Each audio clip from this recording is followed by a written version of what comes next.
Molweni, goeienaand, and good evening.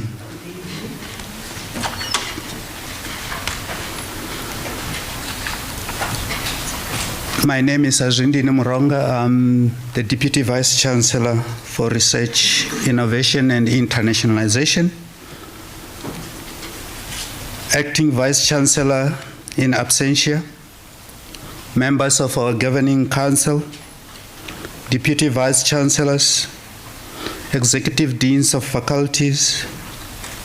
In particular, I would like to convey my special greetings to the Executive Dean of the Faculty of Humanities, Professor Pamela Maseko, whose faculty is the academic home of Professor De Villiers, our celebrant tonight. Colleagues from the Faculty of Humanities, and in particular those from the Department of Music and Creative Arts, our professoriate, and all members of the Academy present here today, members of senior management, students, alumni and alumni association, honored guests, ladies and gentlemen. The celebratory evening does not only belong to our celebrant and her academic colleagues who have come in numbers to lead support. Instead, this occasion tonight is also about family, friends, and those many others who have contributed to Professor De Villiers' journey, which in no doubt has got trials and tribulations. Let me then recognize the presence of the following in no particular order. Mrs. Mary De Villiers, who has been an exceptional granny to Alethea's two sons, David and John. Also here tonight is David and John, who have been special blessing. We wish to acknowledge them for being model children and for the love and support they gave to Mommy. Alethea's growing interest in Khoisan heritage, their folklore sounds, and their way of life was nurtured by Mr. Christian Martin and Dr. Cheryl Ransbeck, whose presence I'm delighted to acknowledge tonight. In that regard, please allow me to acknowledge and welcome Chief Marcelo Soares for the frank and insightful conversations during the period in which Alethea sought to explore Khoisan heritage as part of her empirical work on this community.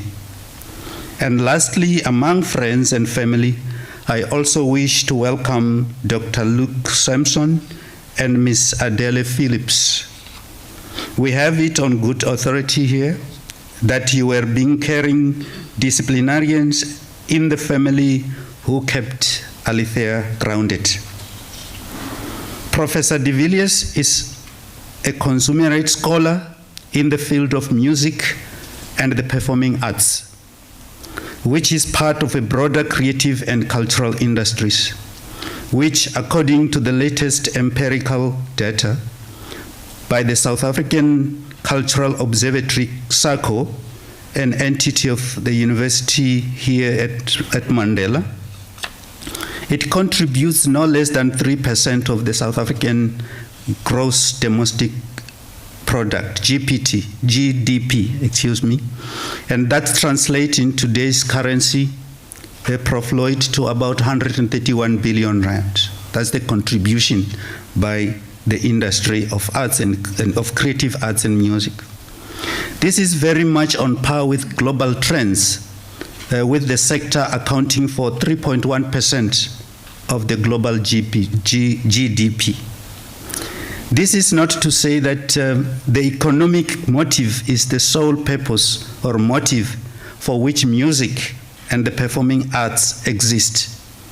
And given our founding name and the values of Nelson Mandela University, we have to be the first to push back against economic reductionism when it comes to music and the performing arts, as we recognize that there are other more important functions that music and performing arts play, including seeing music and performing arts as a catalyst for societal transformation. For her part, Professor De Villiers has played a significant role in the Faculty of Humanities and in the Department of Music and Performing Arts in particular, challenging the orthodox epistemological frames with regard to music and performing arts by ensuring that there is an inclusive epistemological frame in thinking, doing, and imagining music. As an example, while being the head of department, the department was proudly known as the home of Philharmonic Orchestra. During her tenure as an HOD, seismic epistemological shifts happened, with the department now being imagined as the home of music. And tonight's lecture is titled, "They Were the People, They Who Broke the String." Professor De Villiers, we are also honored that at this point in your career, you have chosen to remain a part of Nelson Mandela University's family. We are proud of your achievements, and we are eagerly looking forward to listening to your lecture here tonight. We congratulate you on your outstanding achievement. Being promoted to the level of full professor is the pinnacle of achievement as a scholar and a solid affirmation by your peers in recognition of your lifelong work. I now, honored guests, request the Executive Dean of the Faculty of Humanities, Professor Pamela Maseko, to introduce Professor De Villiers.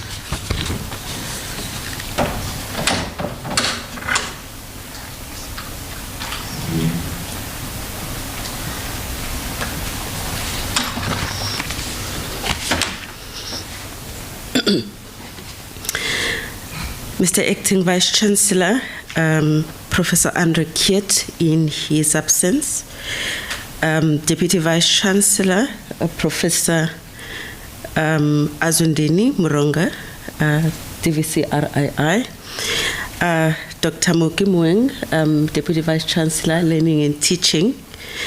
I also want to acknowledge the Registrar as part of senior management, all senior management here.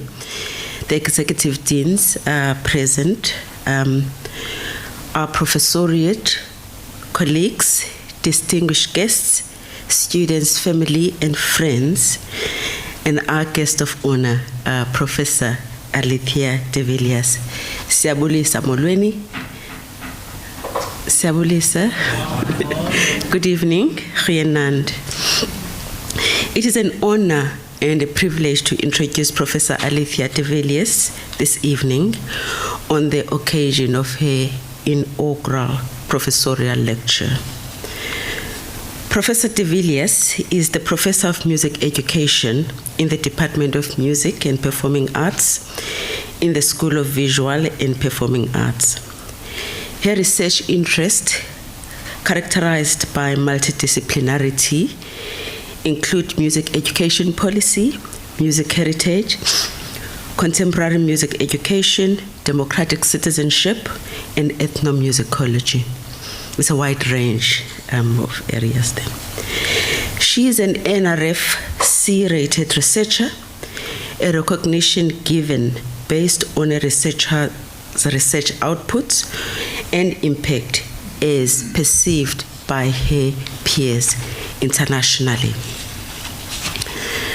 Professor De Villiers is the first Black woman professor of music in South Africa. I've never asked people to clap when I'm standing here, but can I please ask you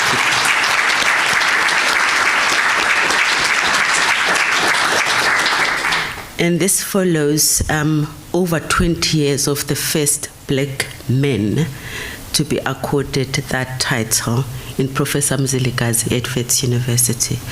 So as Nelson Mandela University, we need to celebrate this milestone, especially that it is achieved by one of our own in our time.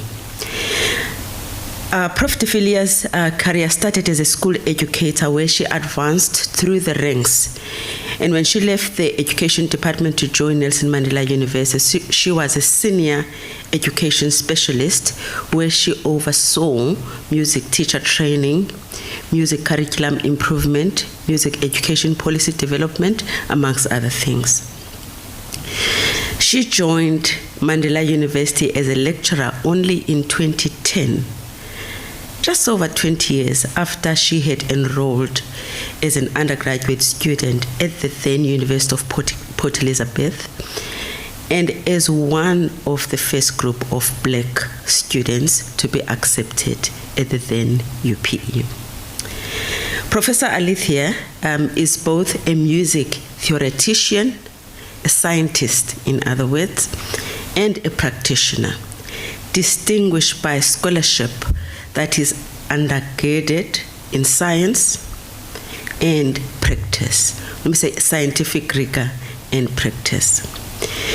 In testimony of her passion for music education and her belief that education should be transformative, inclusive, and anchored in the rich cultural diversity of our South African communities and African communities generally, the head of department of music and performing arts states that throughout her career, Professor De Villiers has driven greater access to formal music education with a focus on both Western and indigenous knowledge systems. As the head of music department, is given here by the DVC, from 2018 to 2021, Prof. De Villiers led the shift in the department's focus from a traditional orchestra-centered model of education to an inclusive, innovative hub of music diversity. Under her leadership, and of course in collaboration with her peers in the department, she introduced the steel pans and marimbas alongside the formation of the chamber choir, and that fostered a home that Prof talked about, a home for music that represents South Africa's diverse cultural voices. Is also stated by one of her colleagues, it was also under her leadership that the Bachelor of Music qualification was recalculated with a focus on transformed music education, all while maintaining high standards. In her relatively short career in the academy, Professor De Villiers has extensive publication record with over 30 accredited publication, and most of these DVC are sole publications, unlike science.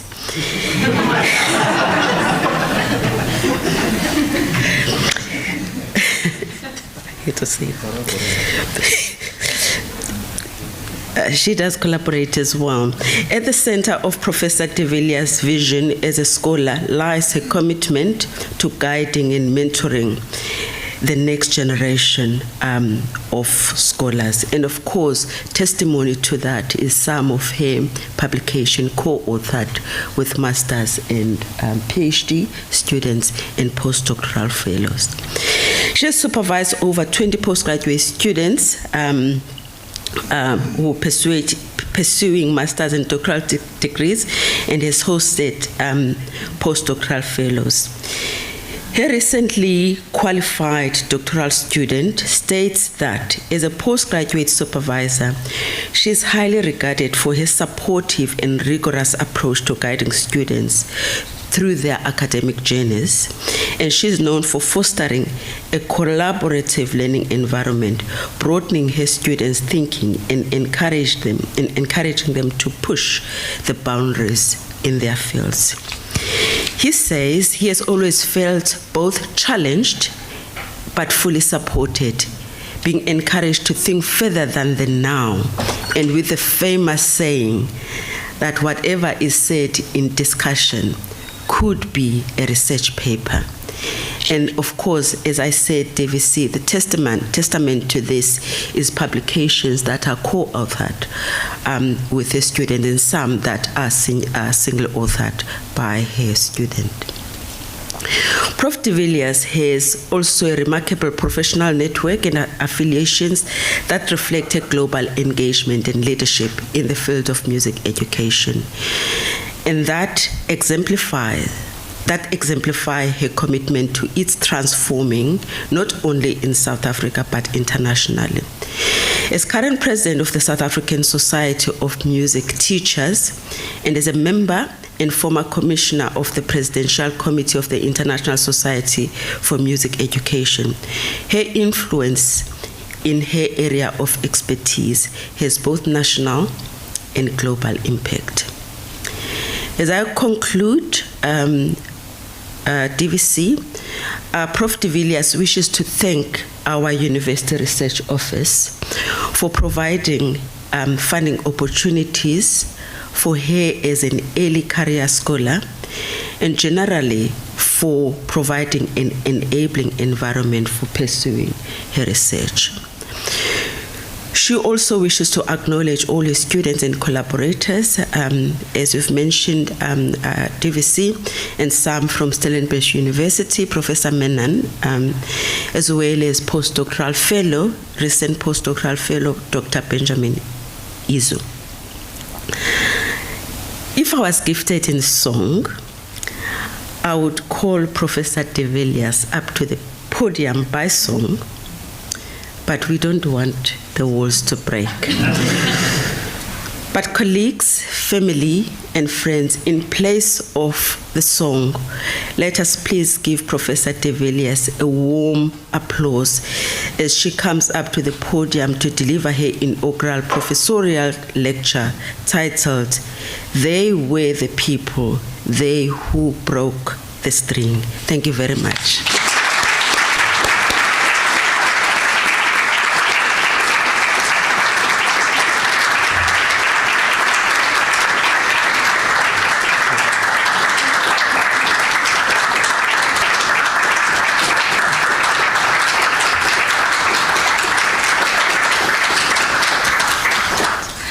Good evening, everybody. Good evening, VC, acting VC, and executive deans, DVCs, my colleagues, my family, friends, and students.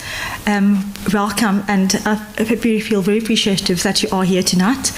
And before I present my lecture, I also just want to thank, my parents are both deceased, but I want to thank them for all they did in guiding me and for supporting education and for starting me on my journey as an academic when I was a child still. And also I want to thank my late ex-husband for his role in actually pushing me further and actually saying that I can do more, I can be more, and for all the debates that we had over when I was busy with my PhD and writing papers. And when it starts off and you have all these rejection letters from journals, he said to me, Alethea, don't just send out one paper at a time, because then you're going to be so upset. I'm going to listen to you being upset. Send a few at a time, and then when one is rejected, you still live in hope that the others will, then you'll be in a better mood. And so that is, and he was very proud of my achievement, and it's very sad that he's not here today. Right.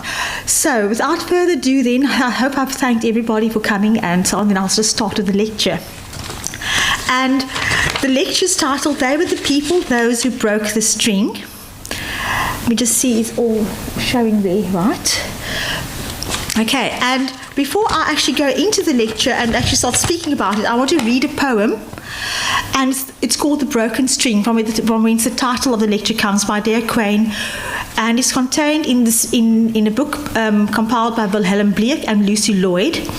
And I'm reading the English version because the words have been translated from the Cham language. And the poem is, "They were the people, those who broke the string for me. And so this place was a grief to me for what they did. Since it was that bowstring which broke for me, and its sound no more in the sky ringing, hereabouts it feels to me no longer like it once felt to me, just for that thing. For everything feels as if it stood open before me empty, and I hear no sound. For they have broken the bowstring for me, and the old places are not sweet anymore for what they did. Now, this broken string was written and performed by De Quine in the 1870s, and he was one of 6 Cham consultants who worked with Wilhelm Bleek and Lucy Lloyd to record the Cham language, which was spoken by a community of San people living in the Northern Cape Province. And in this lament, De Quine grieves the death of his friend, the Rainmaker. And I use this analogy of the broken string and the poem that describes loss and reinterpret it as grieving the loss of culture, for the string that no longer resounds and the songs that have been silenced. And the string which should bind us to our heritage is broken as culture was erased, but when we are connected to our cultural heritage, the string will once more resound. And I frame my lecture. I won't give an anecdotal approach about my life history and my research. I'll just frame my lecture tonight with 2 papers which were of significance to me in my academic career. So I firstly, the first paper I look at is challenging the status quo. And in that paper I used Gramsci's theoretical framework of cultural hegemony. And in that article, I discussed how cultural hegemony can be subverted if we adopt multiculturalism, cultural responsive teaching, and define music education as cultural education. And the second article, which I will put on the screen later on, which sort of like juxtaposes, or they are like bookends, as it were, for this presentation. I co-authored with Prof. Manon du Plessis. She's a novelist and linguist and an expert in Khoisan languages and former extraordinary professor at Stellenbosch University.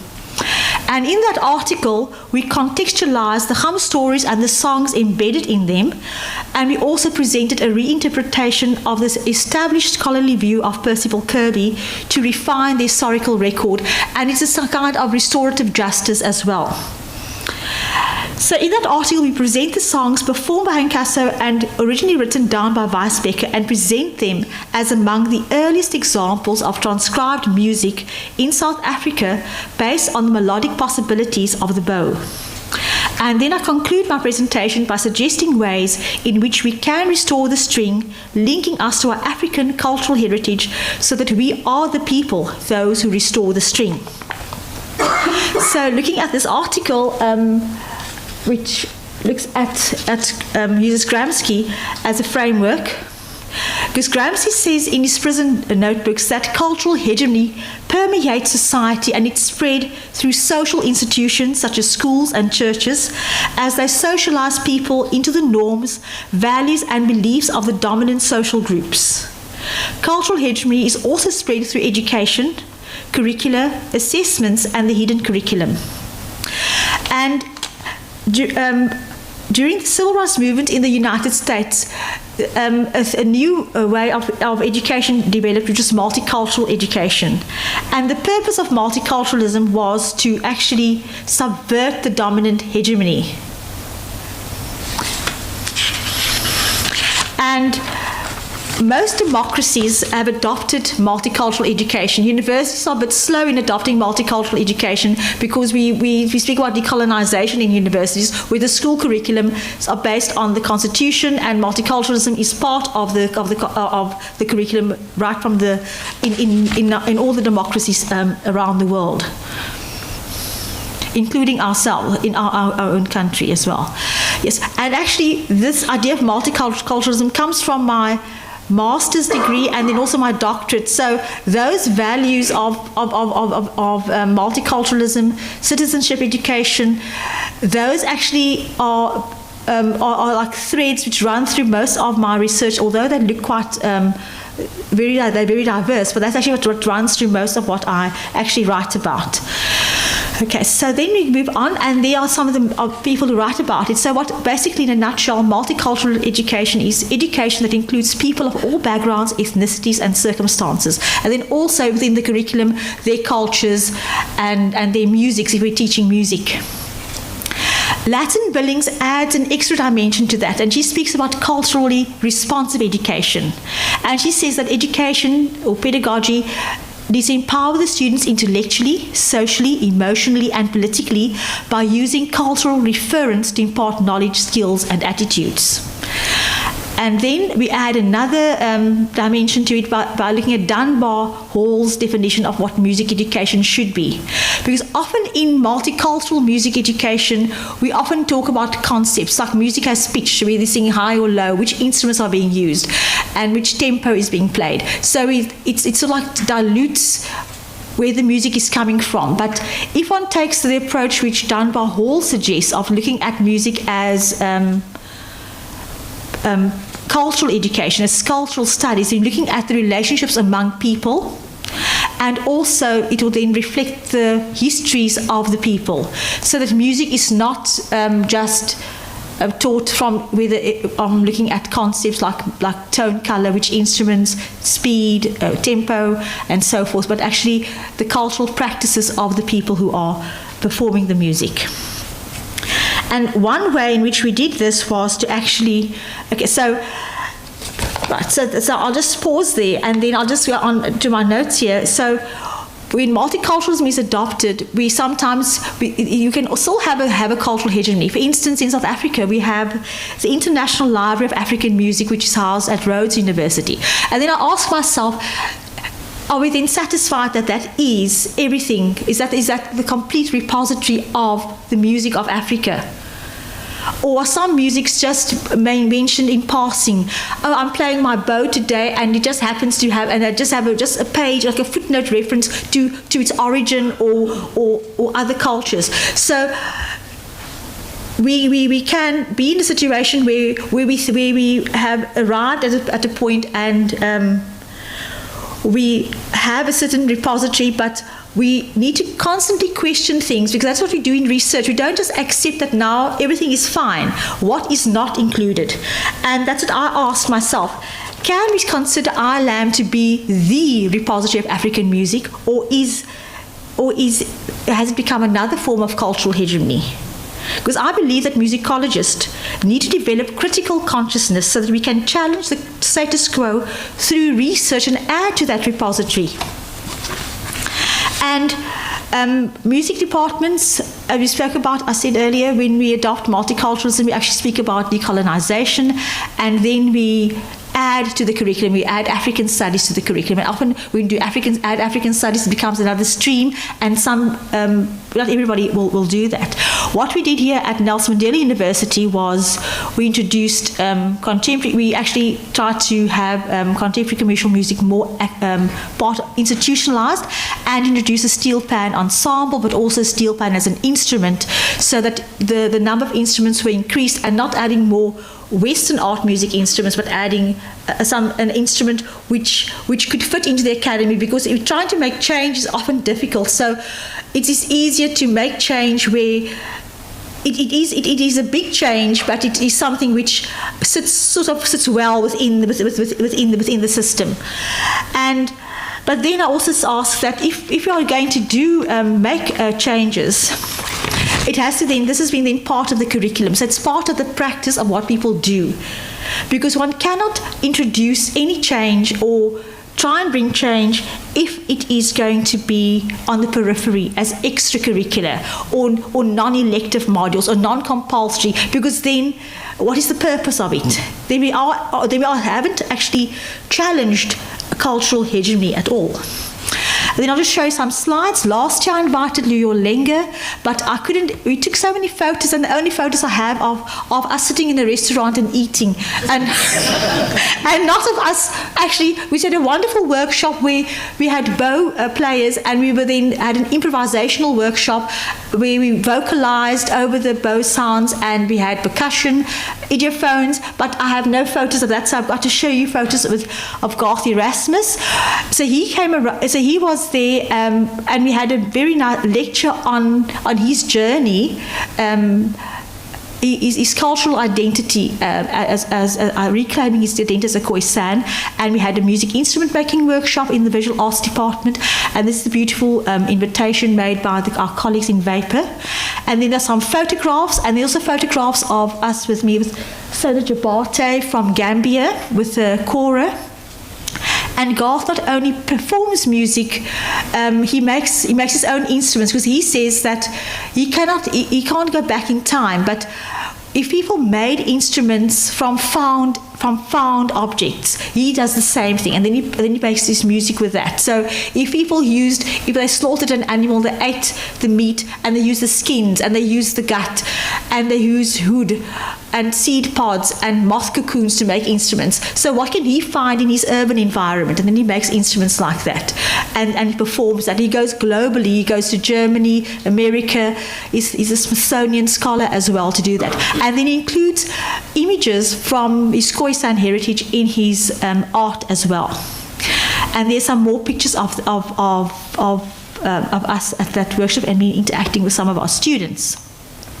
And as I said before, if we are those people that mended the string, we cannot do it with everything that's extra, because even that visit was extra, but it was like a taster of what could be if we had to include it more, make it more inclusive in our curriculum. Okay, so if we are the people, those who mended the string, then we need to restore, and through conscious and deliberate action, through compulsory modules, and inclusion and embedding in diverse modules, research and archiving. I'll go more into detail with that, but now I want to go back to the other paper which was of significance to me in my career. You know, the first paper is actually very significant, because once you have the first paper out there, it's easy to get the second and the third and so forth. But these two papers, the one which was then recognized and published in an internationally journal on cultural hegemony, and in this paper it's very close to my heart, and it has significance for me and for my identity, and also for us to expand our cultural inclusion. And so I had to go back and reading, and when one works in music, it is also about reading broadly. Because what was so shocking, I didn't start at 1200, because apparently in 1200, the Chinese were actually sailing around our coast, and some of them actually did land here and come on land, but I don't think there's nobody planted anything like a cross or anything, so I didn't include them. But from 1400 onwards, all the way, there was no natural curiosity about the people who were living here, about the hunter-gatherers and the herders. And it's only in the 1870s when somebody actually started writing about the people, the herders, and the Kuku people and the San people. I'll use the term Khoisan because that has now been popularized, and so we will just use that.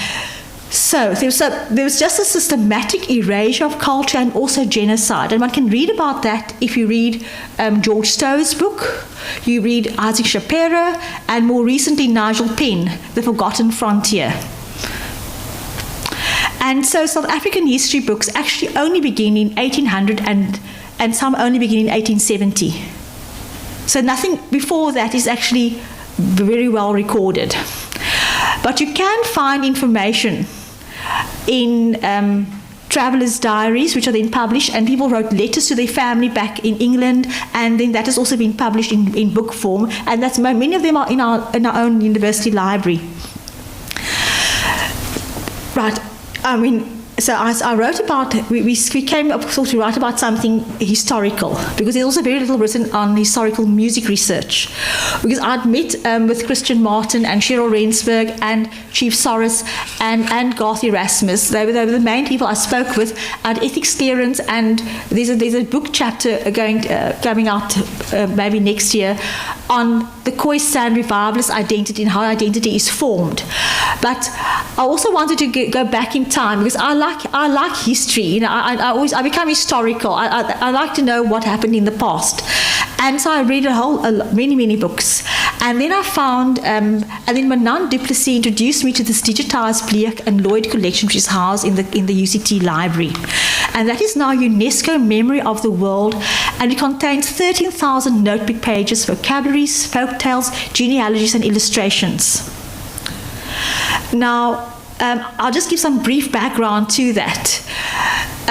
Wilhelm Bleek was German. He's a philologist. He traveled throughout Africa to write down and study and document languages. And he got as far as KwaZulu-Natal, and he was actually going to study the Zulu language. But then he realized there were enough people there to keep the language going.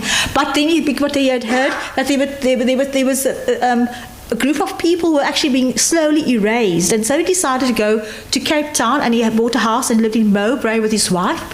And then his wife's name was Jemima. Then his sister-in-law moved in with them as well. She was unmarried, a spinster, and then she started to help him with his research.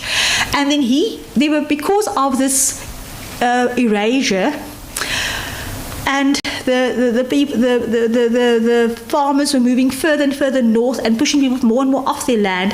Some of these San people then became stock thieves, and they were then arrested and then taken to prison at the Breakwater Jail in Cape Town. And so Wilhelm Bleek asked for the release of some of these men into his care so that he could document their language. And 6 men came at various points to live at their house in Mowbray so that they could write down the language and record the language. And that is where this digitized Bleek and Lloyd collection comes from.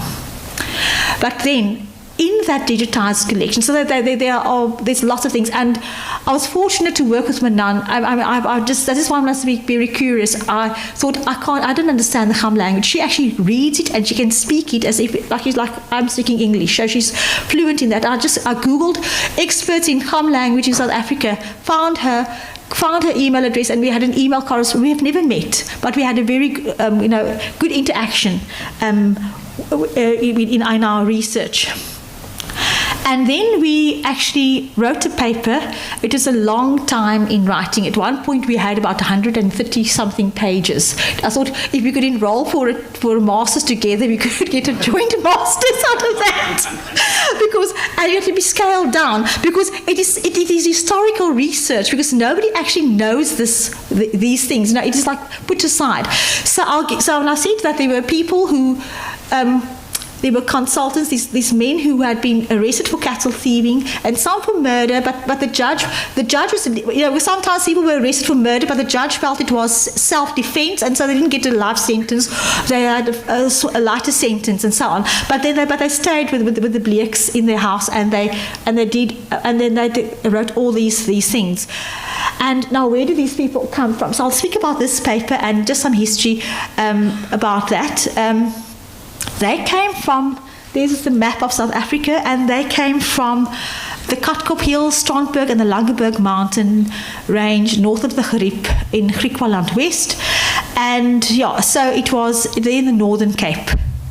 And that is where they actually came from. I'm not going to do this participation one now, but what was of interest to me, and this is what Manan said. She said, Alethea, you are a music person. You must write about music. And that is also why I'm speaking about music tonight and not about education policy, because my children say to me, Mommy, you're a professor of music. You can't come and speak about education policy, because then I'll say you belong in the education faculty.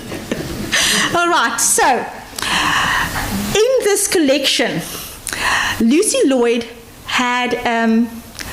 Hank Casso was one of the consultants, and he told stories, and he told about 30-odd stories And she wrote down all the words of the stories, and the stories are fantastical. There have been some other academics who actually have translated the stories into Afrikaans and then published it under their own names.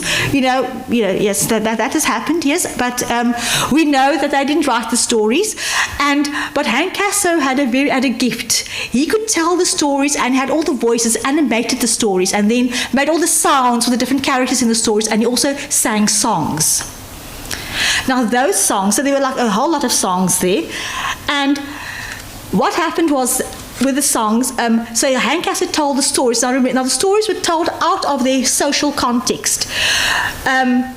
Because women usually were the storytellers. It was he himself and some of the other consultants said that their mothers or their grandmothers told them the stories.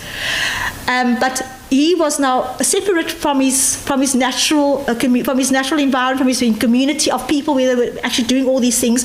He was imprisoned and now released for a short time to be with the Bleeks and to tell the stories there. And so, but Lucy Lloyd was very determined. She wanted to capture as much as possible of the San people. And what she then did was she bought a music manuscript book.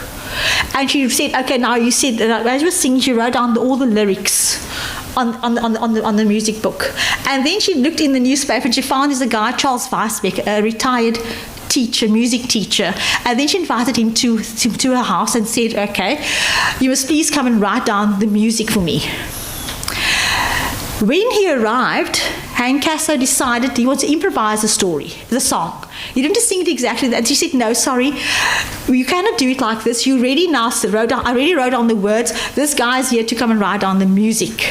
So there's no deviation. So that what do we know then is that the songs were not through composed. They were improvisatory, but the lyrics were constant because the lyrics related to the story. So somebody told the story and there was a song, and every time in some part of the story the audience would participate in the story.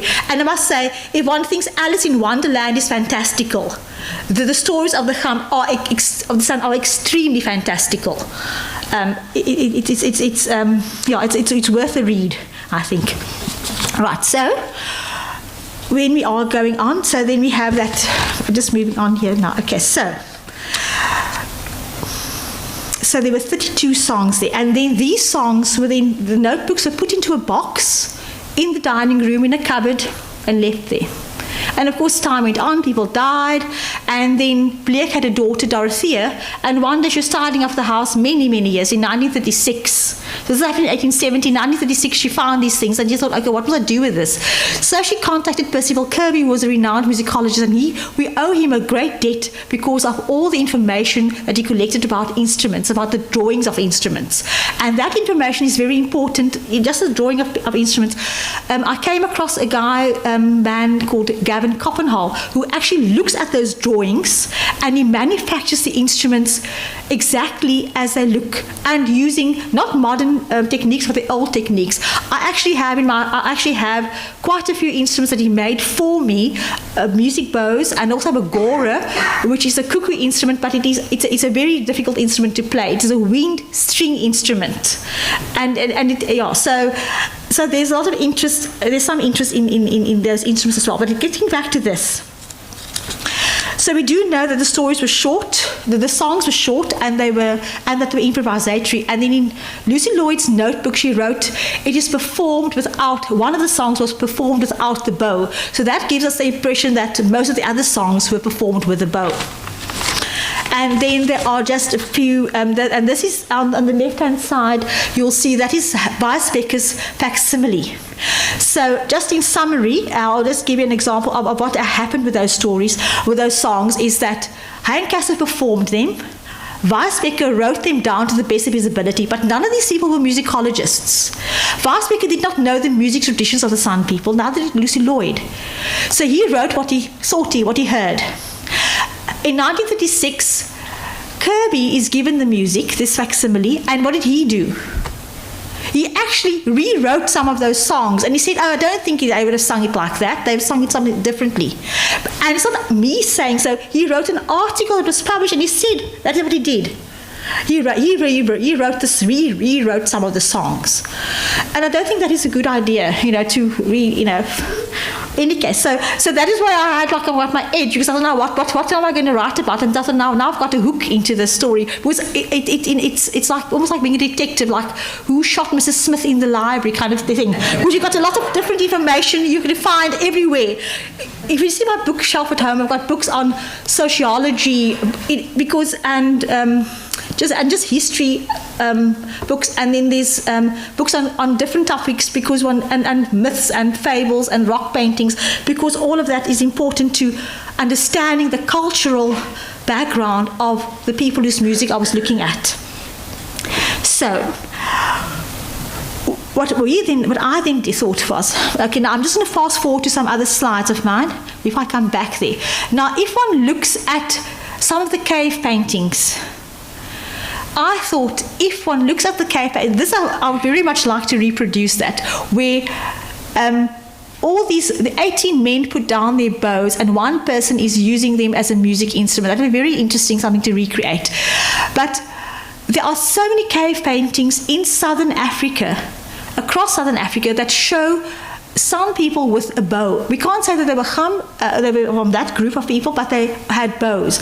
And for me, it was strange. If that is the main melodic instrument, there's no actually mention of flutes, but the main melodic, something which they derived melody from, was the bow. I was surprised that Kirby had not mentioned that, because in the same year he also published a paper where he was writing about his own experiences among the Auni and Komani people, and he has a meticulous description of how the notes from the bow create help with the melody creation. So we have people playing the bow. Some people are sitting holding the bow, some lie on their backs playing the bow, some hold it in front of them, some hold it above them like that. But there are all these pictures of people playing the bow. And what I found was strange was that nobody had said anything about that. They just left it there. Okay, so I might make it a bit more technical now, but there's also many terms for musical bows in the culture. This is also from our paper, and I owe that to Manon du Plessis, my co-author in that paper, and that the women had a small bow themselves, because there was a very clear division of labor. The men would go out and hunt with their bows, and then they'd also use that bow as a music instrument, and the women would forage for fruits and roots and so on, and they would be at home with the children and play the bow. And then we also need to remember what was life like for hunter-gatherers. We live in a very fast-paced world. I mean, at 5:30 in the morning, you're already answering emails, right? 10 o'clock at night, it's nothing. Online meetings. But what did people do at that time? They had a much more relaxed life, actually. You would go and clean a bit. If you had killed an animal, it would last, and everybody shared. Then you'd sit around and what do you do? Maybe groom yourself, or sit and chat, tell stories, explore how the instruments are working. Because So they had a lot of time on their hands to tell all these stories. So let us move on then. So I spoke about that. So, because what we can then, if you look at those, I showed the rock paintings. There are a few slides that we don't have to look at again. Is that those rock paintings, using the bows and music instruments, they can be dated to between 4,000 and 1,800 BP, which means before the present time. So that says to me that, says to everybody that the San people had bows, because there's no dispute that there are San people on those rock paintings. Nobody's disputing that. Right? And that they had bows and they used it as a music instrument, because there's evidence from across the country. There's evidence of lots of other things on the drawings, but there's also evidence that the people were playing using the bow as a music instrument. And then, but now nobody had said that was part of the bow music. So one then has to find the other evidence to support that. So A equals C, then B equals C, then A equals C. And then A, B, and B, and E, C all equal each other. So the way we looked at that was to say, right, we are going to, first of all, Kirby reconstructed some of those melodies. This is what the melodies, they were short, improvisational, and they enriched the story. And the bow that Handcastle would have had access to would have been the simplest of bows, the mouth bow. because the mouth is the resonator. You hold the wood against in your mouth, and then the string vibrates, and then your mouth resonates, makes the sound louder. And then if one looked at other research, like by Dargy and Kirby himself and Campanetto, just to name a few, and you look at what did those melodies look like. Those melodies, the range of the melodies, the pitches used, and the shape of the melody. And then you compare that with Weisbecker's notation, and you see that they are very similar. They're actually the same. And then one can then make a conclusion that the bow, that the music was influenced by the possibilities of what the bow can do. And then so that paper then was published, and everybody, all of us who have published, we know that it's often a compromise. You wanted to say something, you said something, and the editor said no. And so it's a compromise, but that's fine, because the main purpose is to get published and people to read it, and then they can interrogate it, and they can have discussion on that, and maybe it leads to more research. But I went back to that paper myself recently. It was published in February this year with a December date. I went back to that paper and I thought to myself that there has to be other research on playing techniques. And I will just speak about George Stowe briefly. He wrote something down. But when other researchers see, because we don't do so much historical music research in South Africa, the kind of research which we do under the banner of multicultural music education might be, we are going to teach the Swahili song, for instance, to this group of children in this classroom, write about the experiences, write about how the teacher experienced it, and then teach an English song to another group of people, and then see how they experience it. And so we never get into the really nitty-gritty, hard, I think, research. And I know sometimes with our music education, but if I'm in music education, what content must I teach if I want to be multicultural education? So Stowe wrote down something, and then I looked at what Dargy had written in 2011, and I won't go into so much detail because I realized after I wrote this that it is a public lecture and people are not all musicians, so I won't go into too much detail. But what I discovered is that the music style of playing the umhube is very similar in style to the playing techniques of the mouth bow of the San people. And the word isiqabo actually has roots in the San language as well. So, and it's a very complicated way of playing, because one thinks you can have one note that you can play and then maybe a second note, but actually the way that the people played, they actually produce more and more notes over and above what they actually are singing. So the bow will sound a note, and then it has its own melody. The harmonics or overtones are sounded, but you can actually introduce more and more harmonics, more fundamentals, basic notes, and which more and more melodies, and you actually have polyphony with that.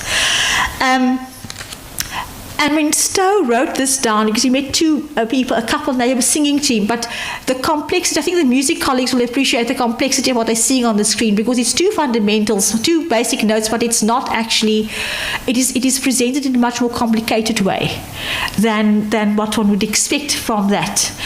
So finding more research actually doesn't actually refute what we said previously in our paper, but because we do believe that those stories, those songs that were embedded in the stories, which had been put away for so many years, actually are examples of the earliest examples of music that was recorded by that used the bow as a means of melody pitch production.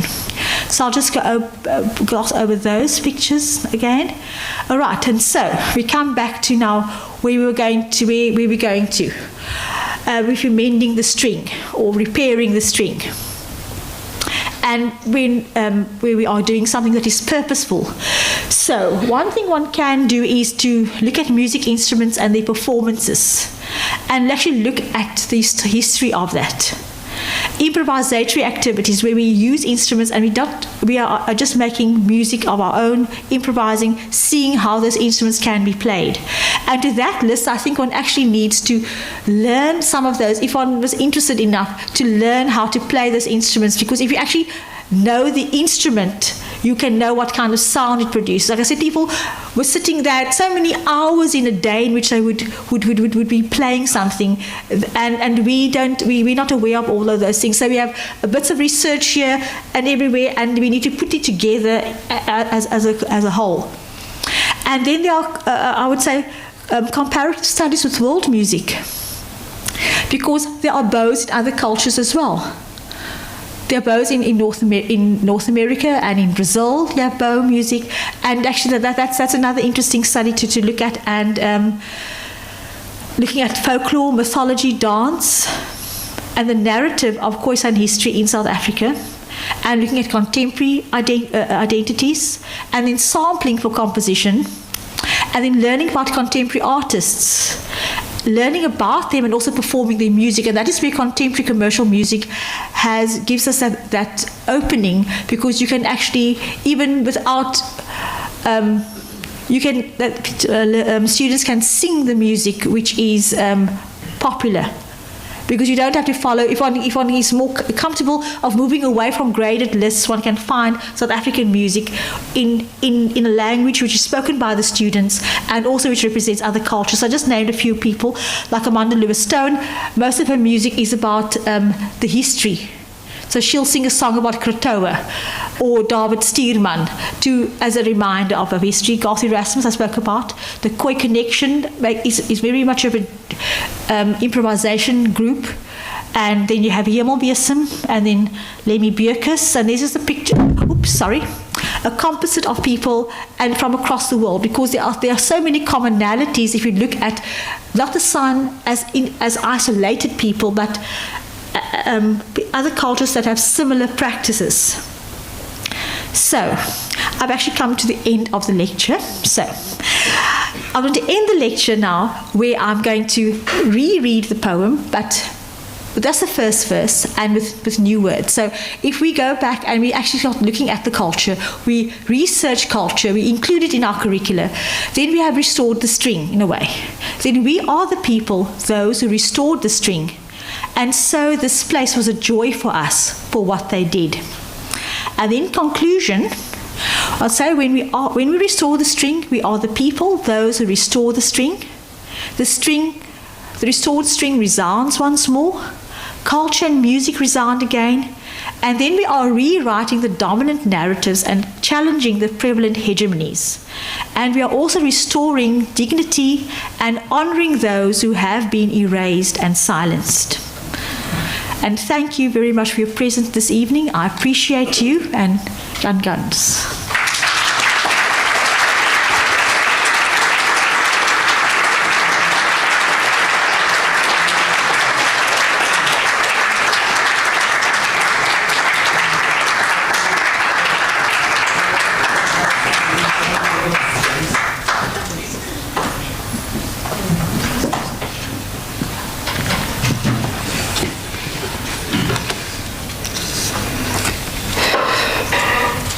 Honored guests, colleagues, friends, students and family.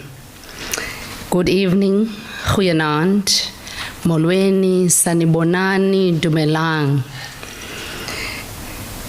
My task here this evening is to simply make a few remarks in closing, as well as to pass a vote of thanks to the many of you here in person and online for having joined us in this evening's celebration.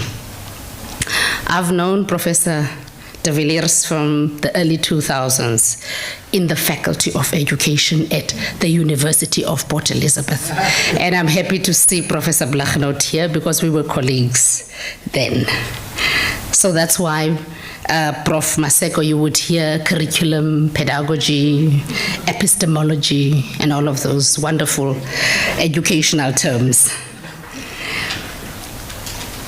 Professor De Villiers is a consummate scholar of music and the performing arts, and has testament to her illustrious career, the university saw it fit that it confers the highest honor to one of its own. This evening, we'll listen to you talking in an interdisciplinary and multidisciplinary way in terms of history, philosophy, anthropology, sociology, education, language. We heard all of those, and we could see how, as a university, we could make interdisciplinarity and transdisciplinarity work. The progression to professorial rank is one of the signifiers of the university's commitment to quality and engaged scholarship, as well as meritocracy. Having conferred the rank of professor upon you is affirmation of the volume, the quality, and the impact of your scholarship, as affirmatively confirmed by peers here at home and further afield. Honored guests and colleagues, by the deciphering for us the music and indigeneity, Professor De Villiers illustrated that it is possible to disrupt orthodox epistemic patterns while simultaneously remaining true to the sacrosanct of empirical truth-finding. Her scholarship in music, performing arts, and indigeneity aptly illustrates that Africanization and decolonization edify rather than detract from the objective scholarship. Her work in foregrounding the rich heritage of the Khoi and San people gives practical expression to our commitment to an Africanized and decolonized scholarship. Admittedly, there is also a strong social justice element to her scholarship in that it gives voice to a community that is hardly ever heard. In illustrating this sense of loss and implicit need for restoration, Professor De Villiers used the broken string poem by Day Queen of the man from the Kham. I was wondering how I would pronounce that word, so I had to listen carefully to you this evening. From the Kham people, a segment of the Khoi and San community that lived in the Northern Cape province. Using the analogy of the broken string, Alethea interpreted the poem which describes a sense of loss. A loss of centuries of culture, heritage, and memory. Metaphorically, had the string not been broken, this would have been a bridge advancing us towards a common heritage and a sense of shared humanity and solidarity. She used the analogy of the broken string as a way to illustrate the deep sense of loss of people, their culture, their song, all abruptly silenced. What a sobering and timely lecture, given that 30 years into our constitutional democracy, the deafening silence is still real for many Khoi and San descendants. We thank you, Alethea, for empirically challenging the status quo and encouraging us that it is possible to restore the string. You argued that we can challenge cultural hegemony and amend the string by being inclusive, intentionally and deliberately so. As intimated earlier, mine is just to thank a number of people with whom Alethea has walked the journey, as well as the members of the university community who also made this night of celebration a success. Please allow me to thank the following: Mrs. Mary De Villiers, all of them they've been mentioned before, I'm mentioning them again. David and John, who are your sons, Alethea, Master Christian Martin, and Dr. Cheryl Rensburg for their lifelong support. Chief Marcello Soares for his incisive counsel and support in helping you navigate the Khoisan heritage. Also here to acknowledge and thank is Dr. Luke Sampson and Mrs. Adele Phillips, who among family and friends have been Alethea's source of strength and inspiration. From the university's side, let me thank members of our governing council Acting Vice-Chancellor in absentia, Deputy Vice-Chancellors here present this evening, Executive Deans of Faculty, especially Professor Pamela Maseko from the Faculty of Humanities for providing a nurturing and affirming environment that saw Professor De Villiers reach this milestone. Colleagues from the Faculty of Humanities, as well as colleagues from other faculties who are here present, our professoriate, members of senior management, students. On behalf of the President of the Alumni Association, I would like to congratulate you and officially welcome you into the Alumni Association of Nelson Mandela University. I would also like to present this token of appreciation to you from the Alumni Association. Congratulations.